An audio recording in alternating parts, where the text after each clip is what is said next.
Assalamualaikum warahmatullahi wabarakatuh. Saya dari kelompok 3. Untuk bagian pertama, saya akan menjelaskan proses setup project dan instalasi dependensi yang digunakan di aplikasi Pudineri. Pertama, kita lakukan instalasi semua di dependensi berikut.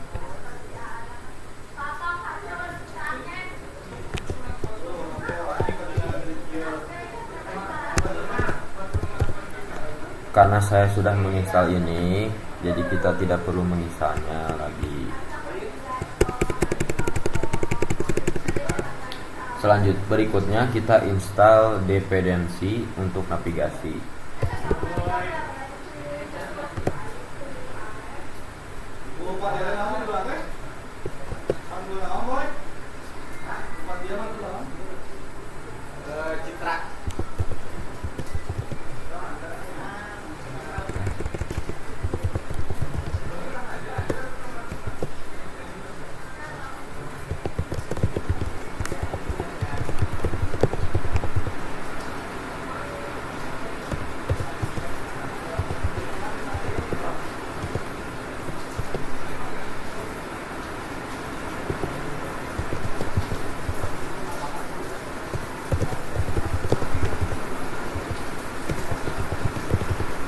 Nah, karena saya sudah menginstalnya juga, jadi tidak perlu diinstal lagi.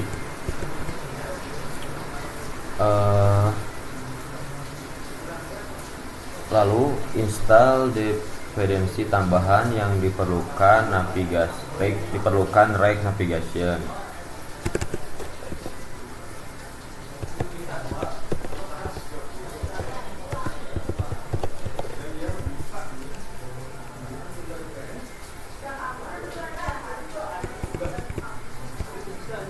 Lalu React Native,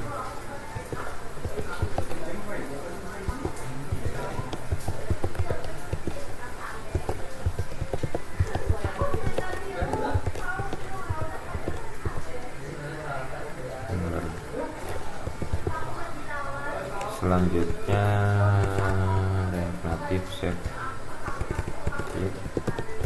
area konteks. Nah, seperti ini. Selanjutnya screen. Nah, seperti ini. Selanjutnya untuk penyimpanan data secara offline, kita menggunakan async storage seperti ini. Install. Nah, React Native,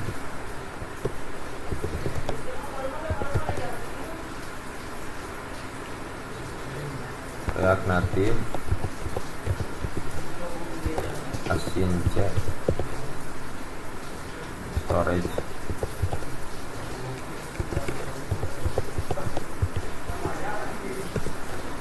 Atau async storage. Nah, seperti ini ya. Karena kita sudah menginstal juga, jadi kita tidak perlu install lagi. Dan terakhir, kita install juga Expo untuk status barnya.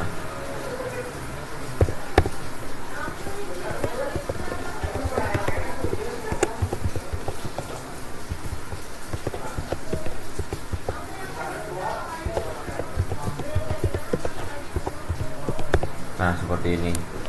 Karena sudah menginstal juga, jadi tidak perlu ya kita install lagi.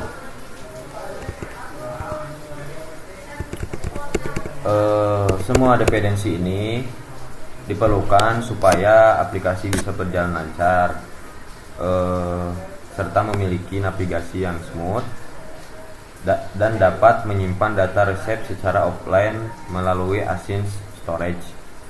Setelah semua dependensi terinstall, kita bisa menjalankan project dengan npx expo start.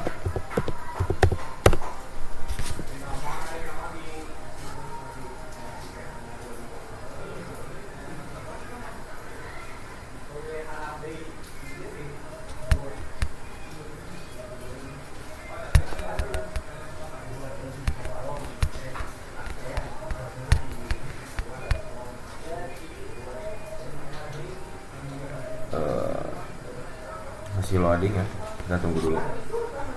Nah, ini sudah keluar untuk webnya, bisa dari web ataupun Android. Mungkin cukup sekian dari saya. Selanjutnya mungkin akan dilanjutkan oleh teman saya.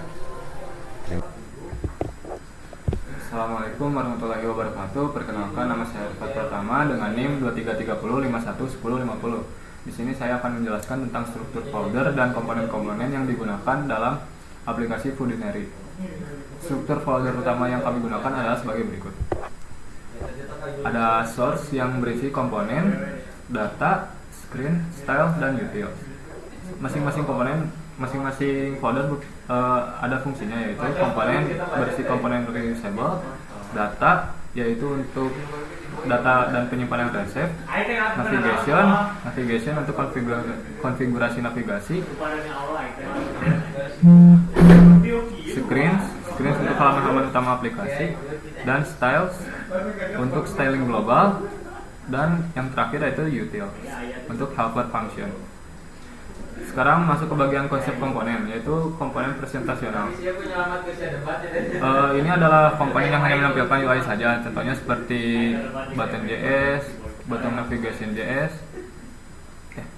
button JS, receipt card JS, kategori card JS, dan search bar JS.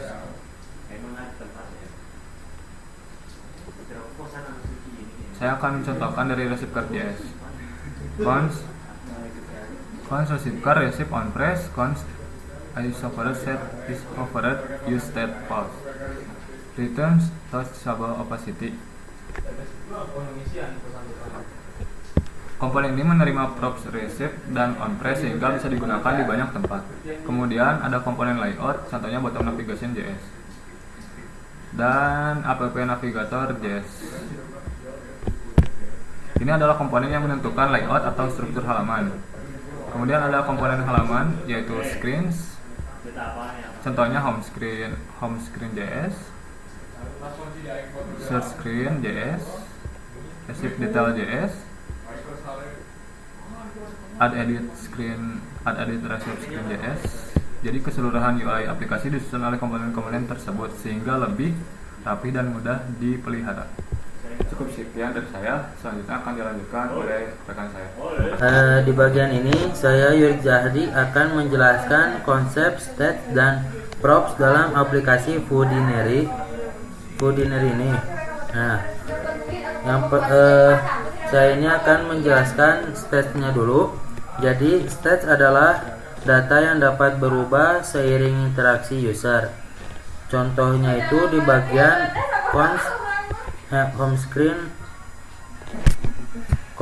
screen ini, navigation sampai sini. Nah, di bagian ini tuh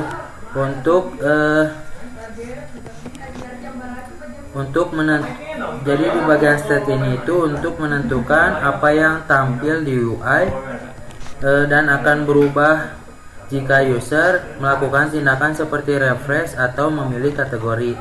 Nah, di bagian sini ada beberapa kategori, dan di sini juga ada bagian style atau tampilan style seperti tampilan background, teks, dan button atau dengan icon-iconnya.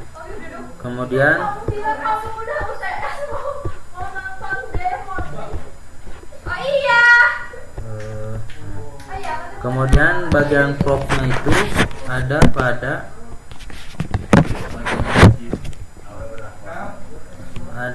pada bagian ini, receipt card, receipt on press navigate,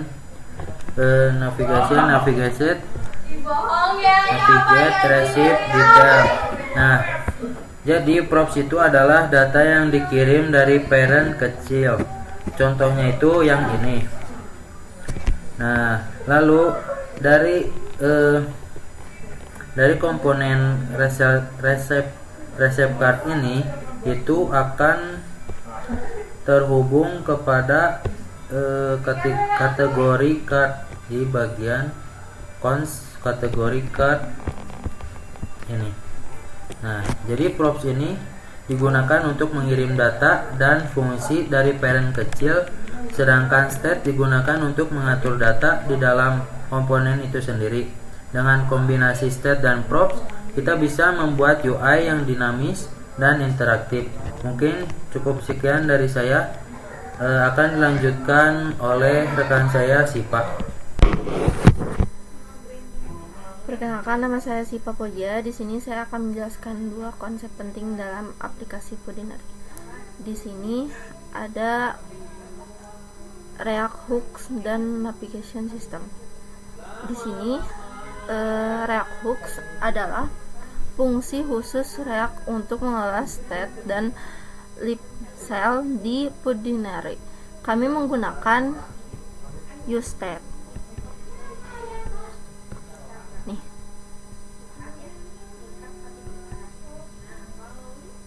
di sini useState itu disimpan di file screen home screen JS ya. Terus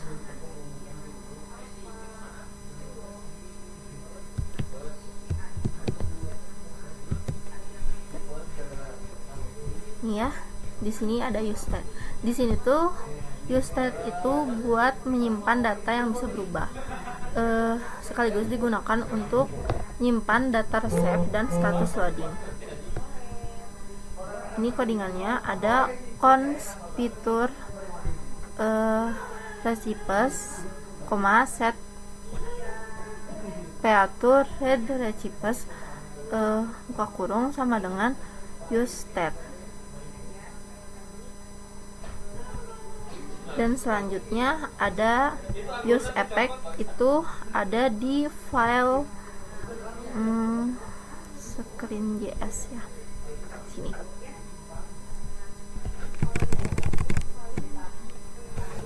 useEffect. Nih, ada useEffect ya.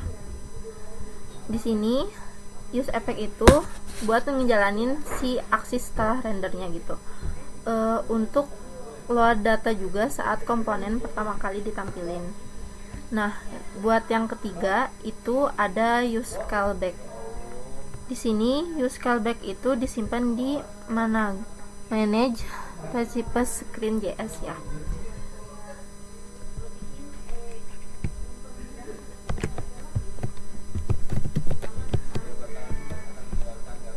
Nih, sini ada useCallback, itu tuh fungsinya buat optimasi performanya gitu. Sekaligus ngecegah si fungsinya tuh buat diulang tiap render gitu. Selanjutnya yang keempat itu ada custom hooks gitu. Di sini custom hook itu ada di bagian hooks theme color ya.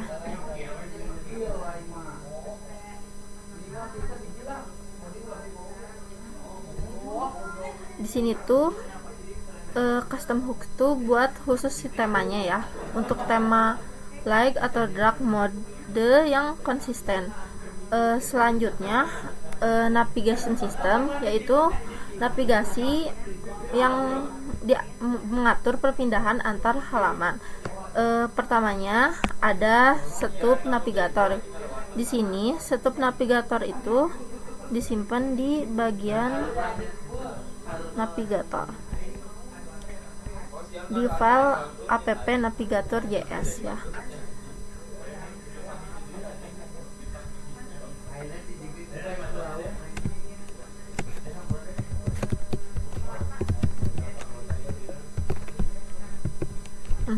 Di sini si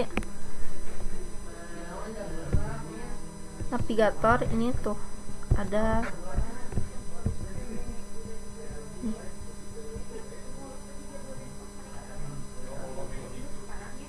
Terus selanjutnya buat cara pindah halamannya tuh ada di file home screen JS di sini.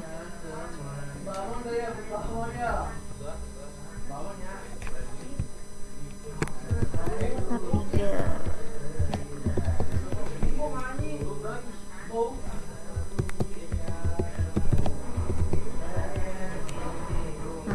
ini tuh buat pindah si halamannya, dan yang selanjutnya itu buat terima data di halaman tujuannya itu ada di bagian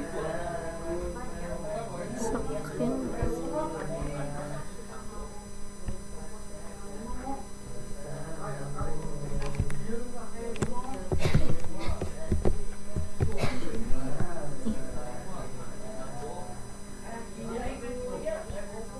Ini tuh buat terima data di halaman tujuannya ya.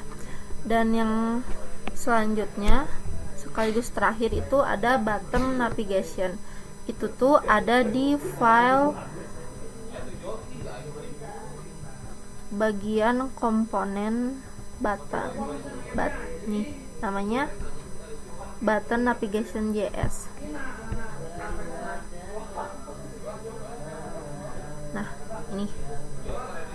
ini tuh buat button navigationnya ya, dengan kombinasi hooks dan navigation.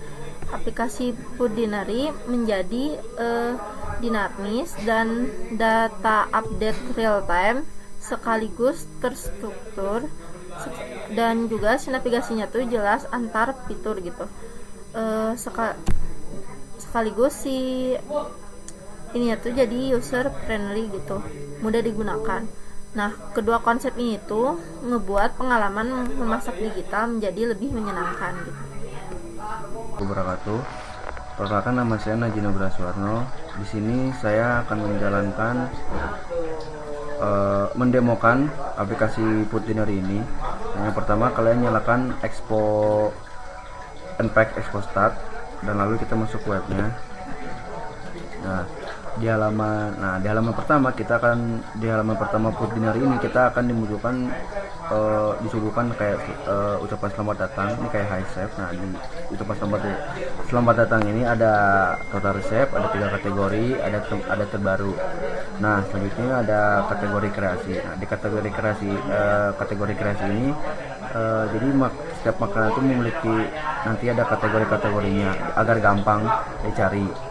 Nah, selanjutnya ada kreasi terbaru. Nah, kreasi terbaru ini jika diklik akan memunculkan cara memasaknya dan bahan-bahannya gitu. Nah, selanjutnya kita ke search. Di sini ada bar search. Fitur ini tuh untuk memudahkan kita buat mencari makanan. Kayak misalnya kita cari, jadi ada nasi goreng. Nah, ada, kita klik langsung muncul bahan-bahannya. Kita kembali. Nah, selanjutnya ada kelola resep saya. Nah, di sini kita bisa menambahkan makanan, mengedit dan menghapus. Nah, untuk fitur ini tuh mungkin saya bakal jelaskan dan beritahu melalui handphone, karena melalui web ada sedikit bug. Jadi saya akan menjelaskannya dari handphone. Cukup sekian dari kelompok kami. Mohon maaf bila ada kesalahan. Wabillahi taufiq wal hidayah. Wassalamualaikum warahmatullahi wabarakatuh.